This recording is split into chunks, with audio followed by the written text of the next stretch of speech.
تازه او نوې خبر کرکټ بورډ اخر هم مینوالو ته ځواب ورکړ دا چې د څه ځواب او مینوال ترېنه څه ګیله درلودله آیا هغه یې په ځای کړله او که نه همدغه ویډیو را سره تر پایه وګورئ په هر څه به پوه شئ. ګرانو او زړه ته رانږدې ملګرو السلام علیکم. د کرکټ بورډ لخوا یو اعلامیه خپره شوې چې په هغې کې لیکلي دي که څه هم په ټولنیزو رسنیو کې همیش د افغانستان کرکټ ملي لوبډلو ته د غوراوي پروسه یو ګرم بحث وي او هر څوک په دغه پروسه کې د خپلې خوښې او یا ناخوښې لوبغاړي په شتون او یا هم نه شتون غږیږي او تر نقد لاندې نیسي. د افغانستان کرکټ بورډ غوراوي کمیټه وایي چې د یوه سیسټم له لارې کار کوي او همیش د اړتیا او وړتیا له مخې لوبغاړو ته په لوبډله کې د لوبېدو چانس برابروي چې ورسره په دې برخه کې اوسنی مشرتابه هم پوره همکاری دی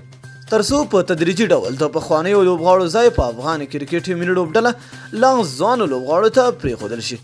ځکه هر لوبغاړی باید په افغان کرکټ ملي لوبډله کې د ځای خپلولو لپاره له بل شته لوبغاړي سره مقابله وکړي ځکه توپ اچوونکي د توپ وهونکي په ځای او توپ وهونکي د توپ اچوونکي په ځای لوبډلې ته لاره نشي پیدا کولی او په دې باید د مینوالو سر خلاص وي. کرکټ مینوال باید په افغان کرکټ ملي لوبډله کې بدلون د اړتیا له مخې وغواړي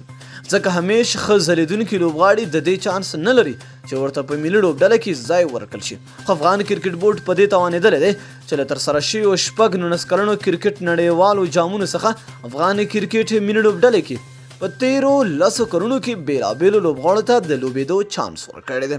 نو دوستانو تاسو د کرکټ بورډ دغه اعلامیې ته په کوم نظر ګورئ؟ لاندې په کمنټ کې خپل نظر موږ سره شریک کړئ. تر بیا بلې ویډیو د الله په امان په دعاګانو کې مې یاد ساتئ.